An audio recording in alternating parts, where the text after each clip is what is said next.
अब अपन पढ़ेंगे चंदेल राजवंश। ठीक है, चंदेल वंश या राजवंश।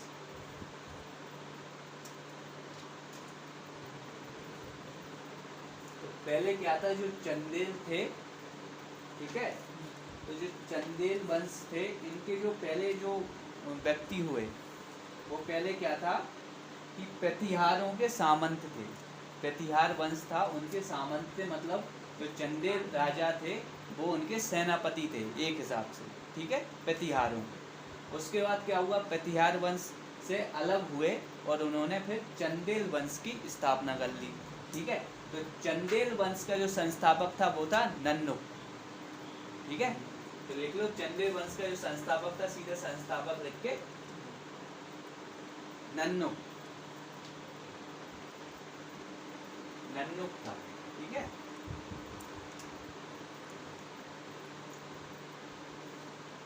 और जो चंदेल वंश था, इसकी जो प्राचीन राजधानी थी, ठीक है, इस टाइम पे जो राजधानी थी, प्राचीन राजधानी, वो थी खरजूर बाहक। खरजूर बाहक।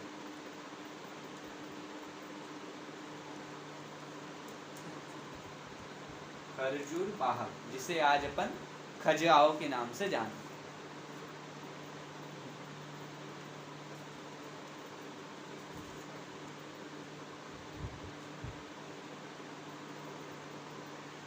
हो गया।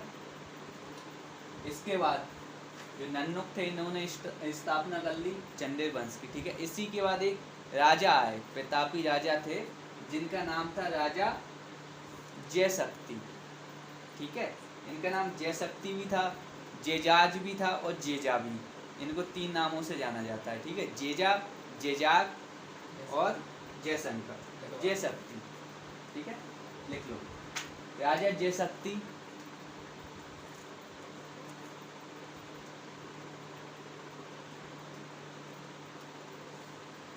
स्लैश लिख लो, जेजाज, जेजाज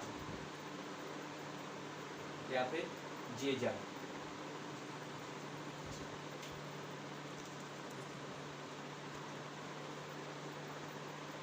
राजा जयशक्ति, जेजाज या जेजा के नाम पर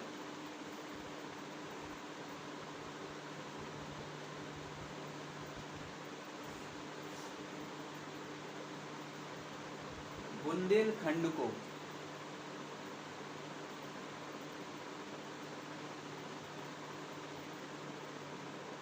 जेजाक भुक्ति कहते थे, या कहा गया। जेजाक भुक्ति,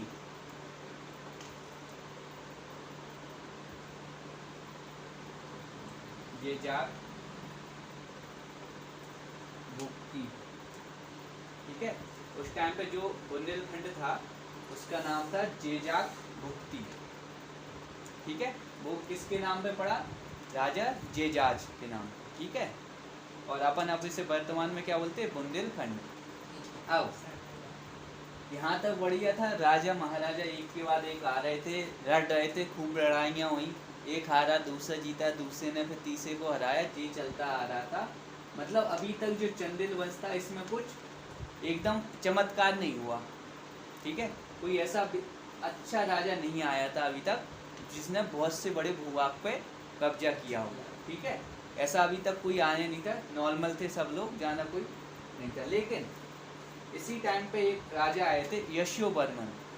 ठीक है, देखो यशोवर्मन, जो काफी प्रतापी थे, पता है। जो यशोवर्मन थे, ये बहुत ही, मतलब बोला जाए कि इन सब से अभी तक जो जितने भी राजा आए थे उनमें सबसे ज़्यादा शक्तिशाली कौन थे, तो यशोवर्मन थे। ठीक है, तो इन्होंने एक खजुराहो का चतुर्भुज मंदिर बनवाया था। लिख लो, यशोवर्मन, इसके सामने ऐसा चतुर्भुज मंदिर का निर्माण कहाँ कराया था, वो खजुराहो में।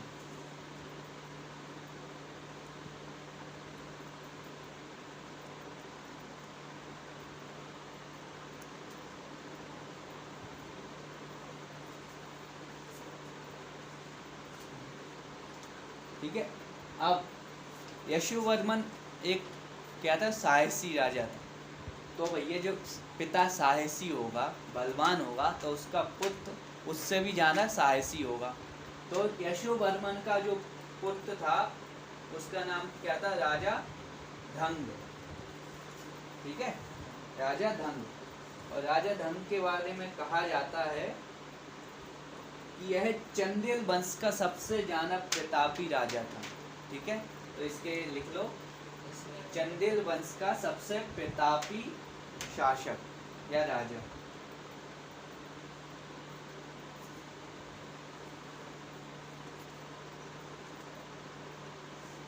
मतलब जो राजा धंग था, इसने अपने साम्राज्य का बहुत ज्यादा विस्तार कर दिया, बहुत सारे युद्ध किए, और कहा जाता है ये अपने टाइम पे एक भी युद्ध नहीं हारा था। ठीक है, जितने भी युद्ध किए इसने सब जीते थे। तो जो राजा धंग था ये चंदेल वंश का सबसे प्रतापी राजा था। और बात की जाए जो राजा धंग था, इसने 2 मंदिरों का निर्माण करवाया था। क्या भैया, व्यक्ति कितना ही युद्ध करे, थोड़ी बहुत पुण्य धर्म भी करना चाहिए। ठीक है, तो इसने भी क्या किया, राजा धंग था, इसने भी 2 मंदिरों का निर्माण करवा दिया। कहाँ पे, खजुराहो में।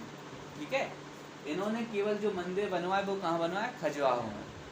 तो इन्होंने 2 मंदिर बनवाए थे राजा धंग ने। वो कौन कौन से हैं, तो एक है पार्श्वनाथ।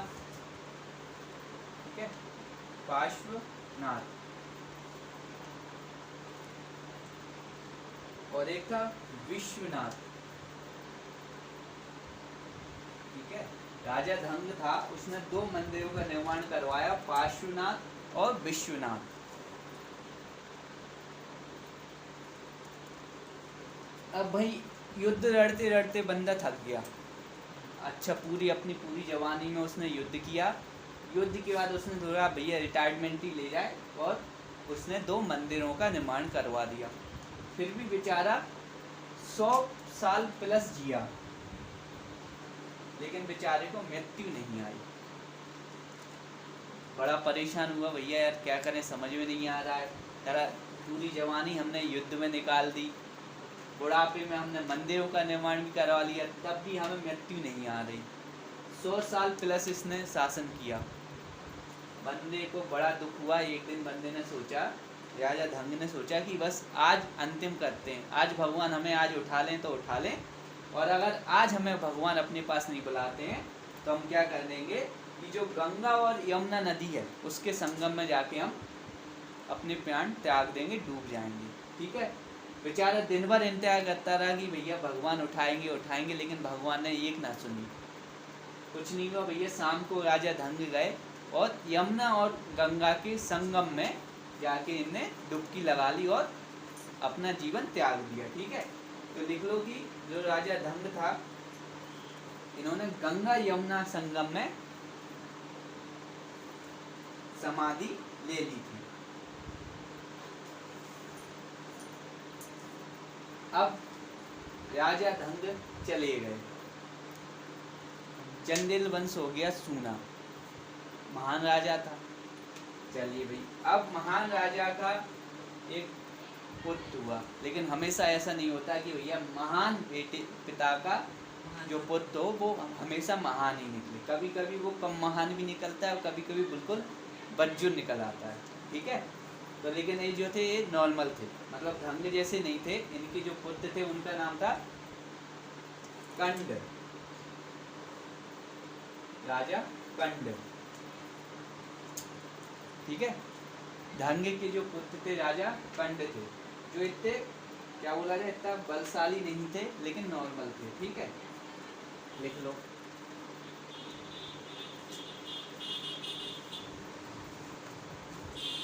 तो राजा जो गंड थे, ठीक है, इनका क्या मानना था कि हम अपने पिताजी के नक्शे कदम पर चलेंगे। अब भैया पिताजी के जब युद्ध पे गए तो इन्हें भैया युद्ध करने में तो कोई मज़ा नहीं आ रहा था। हमने कि भैया हम युद्ध नहीं करेंगे, तो उन्होंने कहा अब क्या करोगे, पिता के कुछ काम तो करो जो वो करके गए। तो उन्होंने कहा भैया हम मंदिर वगैरह बनवा देंगे। तो भैया इन्होंने भी कहा ठीक है भैया हम मंदिर बनवाने, तो इन्होंने भी मंदिर बनवाए। कौन कौन से मंदिर बनवाए? तो चित्रगुप्त नामक सूर्य मंदिर, लिख लो। राजा गंड जो था इसने, नीचे मंदिर लिख लो, चित्रगुप्त नामक सूर्य मंदिर इसने बनवाया था।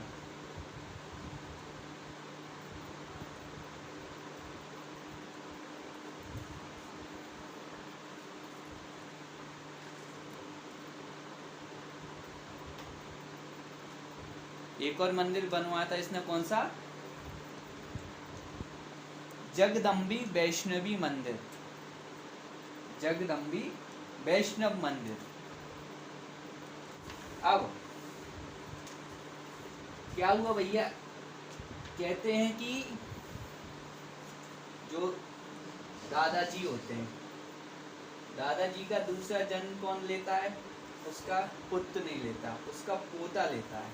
ठीक है, तो ऐसे ही यहाँ पे होता है कि भैया जो राजा दंग थे, इनके जो पोते हुए, मतलब जो राजा गंड के पुत्र हुए, उनका नाम था विद्याधर, जो काफी शक्तिशाली थे अपने दादाजी मतलब दंग की तरह। ठीक है, तो लिख लो राजा विद्याधर।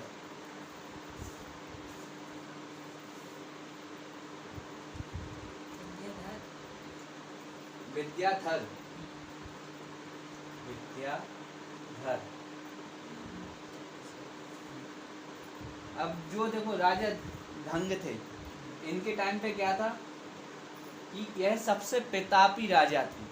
ठीक है, और इनके जो पोते थे विद्याधर, इनके टाइम पे चंदेलों की शक्ति सबसे ज्यादा बड़े स्तर पे थी, मतलब सबसे ज्यादा विकास। अगर मान चलो कि इस टाइम पे जो चंदेल राजा थे, जो विद्याधर, इन्होंने अपनी शक्ति चरम पर कर ली थी।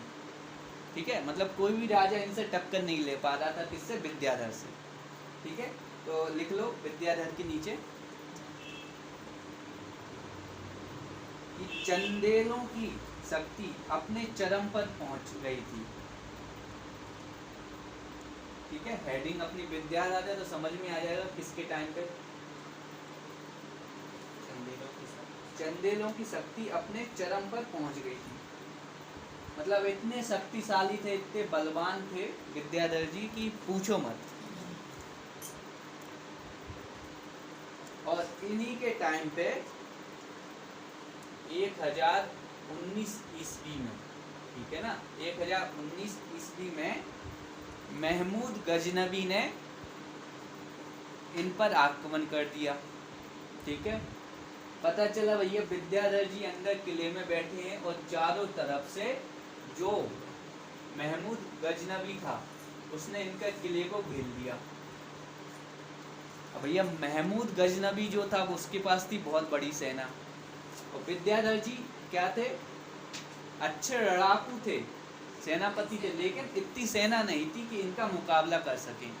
ठीक है, क्योंकि एक तरफ तो भैया विद्याधर जी एक छोटे से राज्य के राजा थे, और वहीं जो महमूद गजनबी था इसने पूरे भारत को क्या करता था कि राज्य करते करते पूरे भारत, आधे से ज़्यादा भारत पर इसने कब्जा कर लिया था। तो इसके पास जाहिर सी बात है विशाल सेना होगी। विद्याधर जी ने सोचा यार युद्ध किया जाएगा तो हम निपट लेंगे।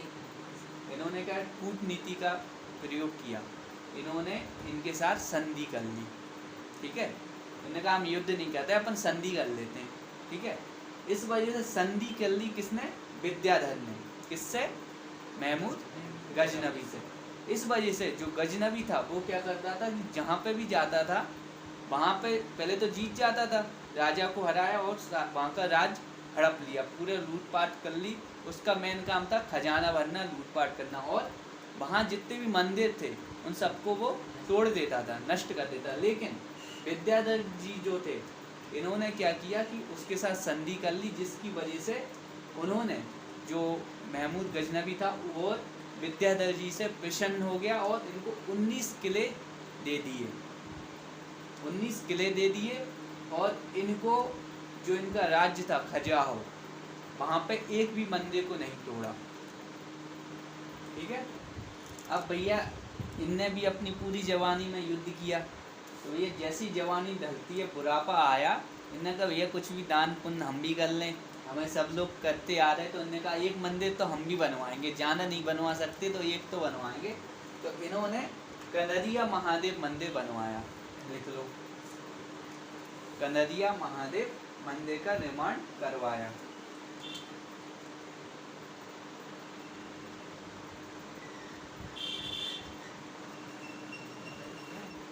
हो गया भैया, कनरिया महादेव बन गया, जो कि काफ़ी इम्पोर्टेंट है, बहुत बार एग्जामों में पूछा गया है। ठीक है। तो ये किसने, वैसे पूछा जाता है किस राजवंश ने बनवाया था, लेकिन अगर बाई चांस एक आध अंदर से पूछ लिया, बताइए कनरिया महादेव मंदिर किस शासक ने बनवाया था, तो अपने पास वो भी होना चाहिए। ठीक है। अब इसके बाद फिर और शासक आए, वो गए, आए गए, आए गए, ऐसे ही चलता रहा। उनमें से कोई भी इतना कोई ऐसा उसने बड़ा काम नहीं किया जो याद रहे। ठीक है। रहे छोटे मोटे काम करते रहे जो अपने मतलब के नहीं है, एग्जाम में कभी नहीं आएंगे। लेकिन इसके बाद एक राजा हुए परमादिदेव।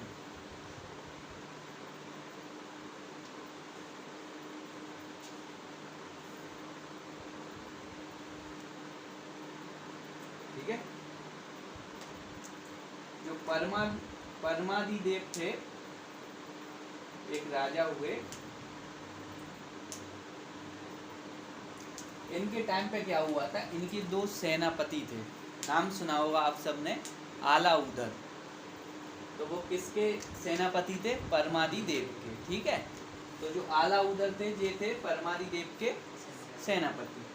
अब भाई इनका बढ़िया चल रहा था, लेकिन 1182 में, ठीक है, 1182 में दिल्ली के राजा, उस टाइम पे कौन थे, पृथ्वीराज चौहान, उन्होंने भैया क्या कर दिया कि खजुराहो पे आक्रमण कर दिया।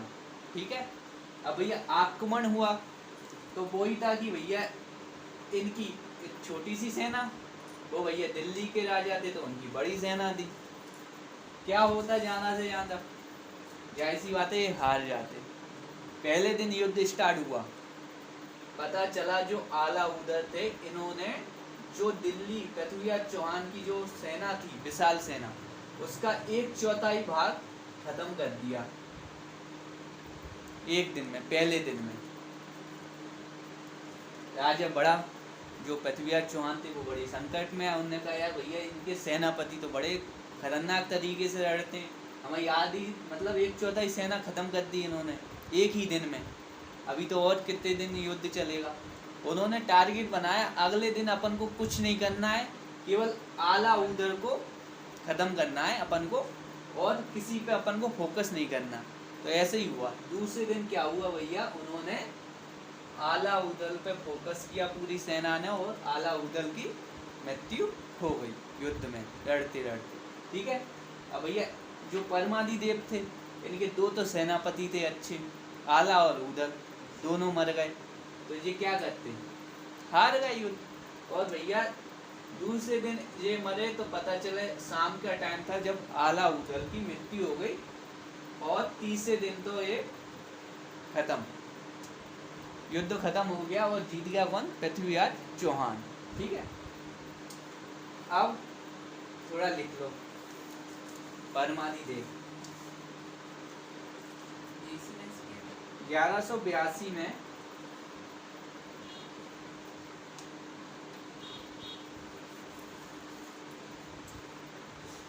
पृथ्वीराज चौहान ने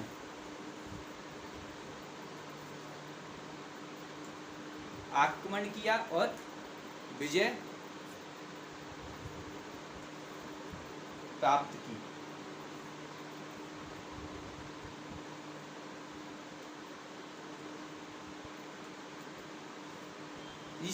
इस युद्ध में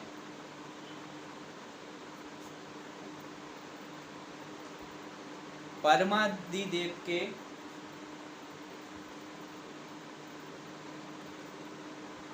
सेनापति आलाउदल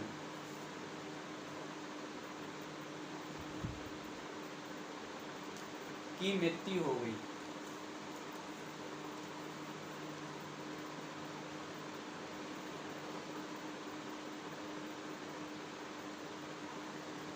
ठीक है। अब कॉन्सेप्ट यहाँ पे समझना कि भैया जो चंदेल वंश के जो राजा थे परमादिदेव, इनकी किस्मत बड़ी गजब थी, किस्मत ही मानी जाए। क्या होता है कि 1191-92 में तलाइन के युद्ध होते हैं, ठीक है। 1991 में किसका युद्ध होता है? तलाइन का। जो कौन जीत जाता है?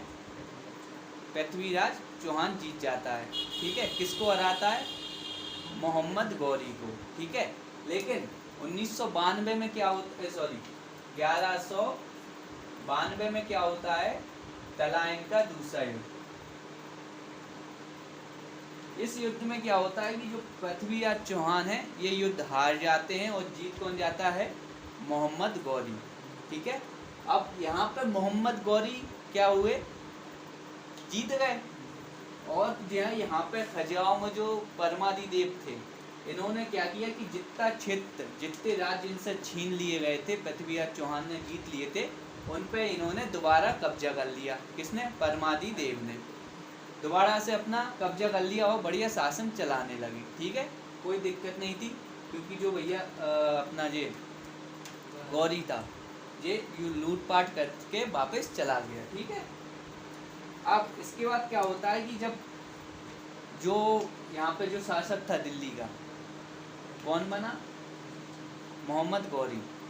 मोहम्मद गौरी थोड़े टाइम के लिए रहा और इसके बाद अपना एक यहाँ पे प्रतिनिधि छोड़ गया, मतलब अपना एक सेनापति था उसका, उसको यहाँ भारत में छोड़ गया कि अब तुम यहाँ पर शासन करो, मैं वापस अपने देश जाता हूँ। तो उन्होंने किसको छोड़ा?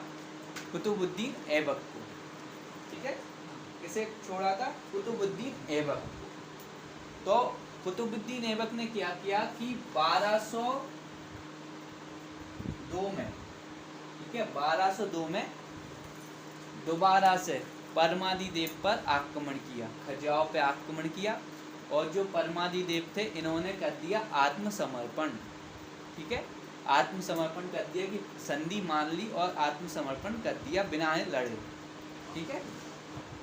अब क्या होता भैया? स्वीकार कर दी अधीनता।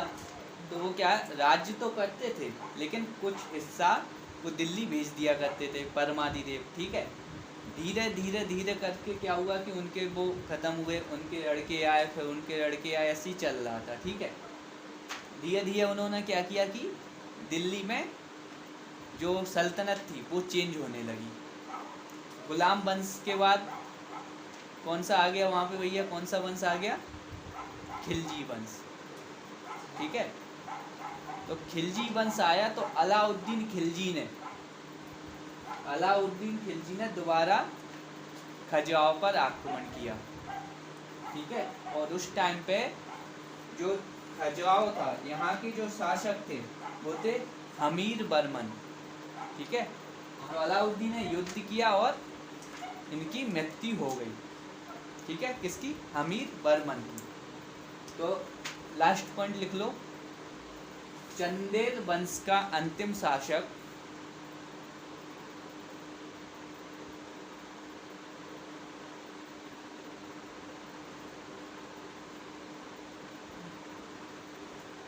हमीर बर्मन था।